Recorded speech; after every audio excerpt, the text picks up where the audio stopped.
नमस्कार बच्चों, हिंदी फ्लोरेट्स में आप सभी का हार्दिक स्वागत है। और आज हम पढ़ रहे हैं मधु किरण हिंदी पाठमाला के भाग 8 का तीसरा अध्याय, हिमालय के पेड़। हिमालय भारत की उत्तरी सीमा पर है। हिमालय बहुत विशाल है। दुनिया की सबसे ऊंची चोटी इसी की है।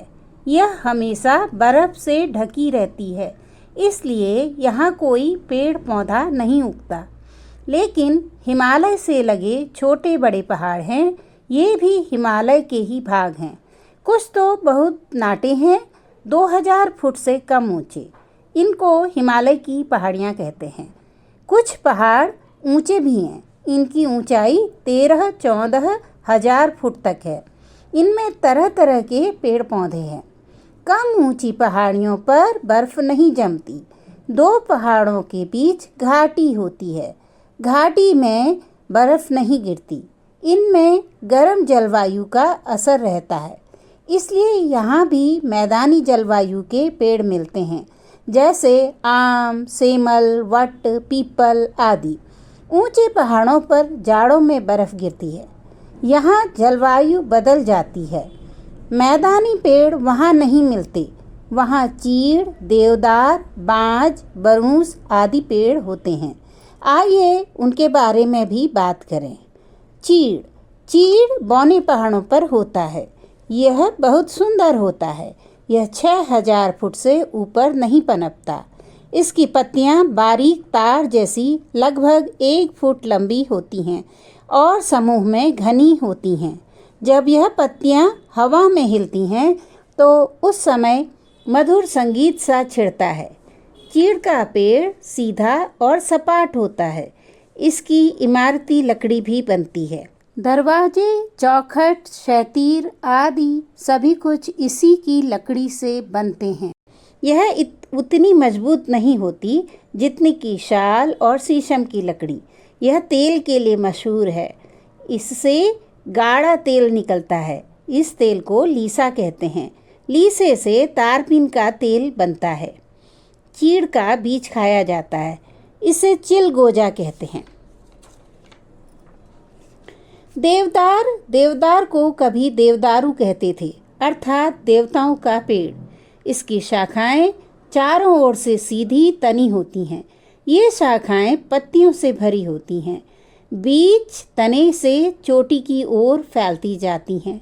शुरू में शाखाएं लंबी होती हैं, फिर छोटी होती जाती हैं, चोटी पर बहुत छोटी रह जाती हैं। यह इस तरह मंदिर जैसा आकार बनता है। इसी आन बान के कारण इसे देवदारू कहा गया होगा। कीमती लकड़ी वाले कुछ ही पेड़ हैं। ये हैं देवदार, शाल और सागौन। इनमें देवदार खास है। इमारती लकड़ियों में इसका कोई मुकाबला नहीं।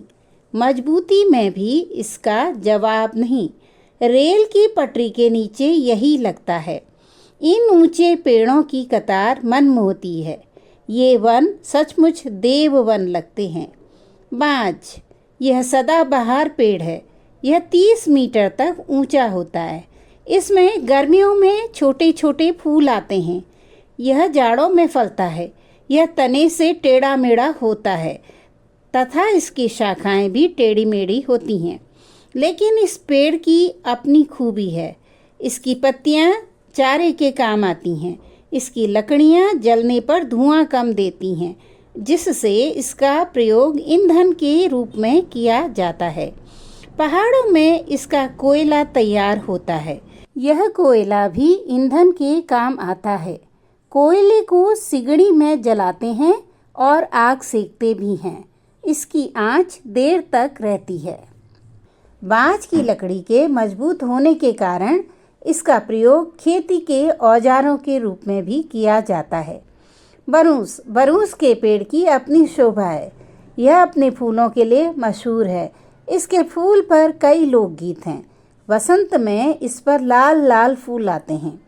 तब पेड़ फूलों से लदा रहता है। धरती पर पंखुड़ियाँ बिखरी होती हैं। लगता है जंगल में आग लगी है। कुछ फलदार पेड़। हिमालय की गोद में फल ही फल हैं। यहाँ फलदार पेड़ों की कमी नहीं। सेब, आड़ू, खुबानी, चेरी और अखरोट जैसे और भी कई जाने पहचाने फल हैं। अखरोट की गिरी खाने में लाजवाब होती है। यह किसी मेवे से कम नहीं। उसकी लकड़ी से सजावटी सामान बनता है, जैसे कुर्सी, मेज, सोफा सेट आदि। सेब यहाँ 150 साल से हैं। इसके पेड़ इंग्लैंड से आए थे, तभी से यहाँ हैं। सेब पहाड़ों पर खूब फला फूला है। आज यहाँ इसके कई बगीचे हैं। चैत के महीने तक ये पेड़ नंगे रहते हैं। एक दिन में ही सुबह एकाएक काया पलट होती है। सारे पेड़ फूलों से लदे दिखते हैं। इनमें सफ़ेद फूल आते हैं। जेठ के महीने तक फल आ जाते हैं। लाल सुनहरे फल पेड़ों पर लद जाते हैं।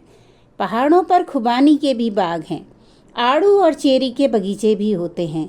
इन सभी फलों का अपना अपना स्वाद है। ये सेहत के लिए भी लाभकारी हैं। पेड़ों की महिमा। जैसे जैसे हम ऊंचे पहाड़ों की ओर चढ़ते हैं, पेड़ कम होते जाते हैं। बस फलों के पेड़ ही दिखते हैं। यह 10,000 फीट की ऊंचाई तक ही दिखते हैं और अधिक ऊंचाई पर यही पेड़ बौने हो जाते हैं। वहाँ हपूसा और बर्च के पेड़ ही मिलेंगे। आगे ये भी देखने को नहीं मिलते। कहीं कहीं कुछ फूल झांकते दिखते हैं। अधिक ऊंचाई पर जाने पर कोई पेड़ नहीं होता, न ही कोई पौधा उगता है। यहीं से हिमरेखा शुरू हो जाती है।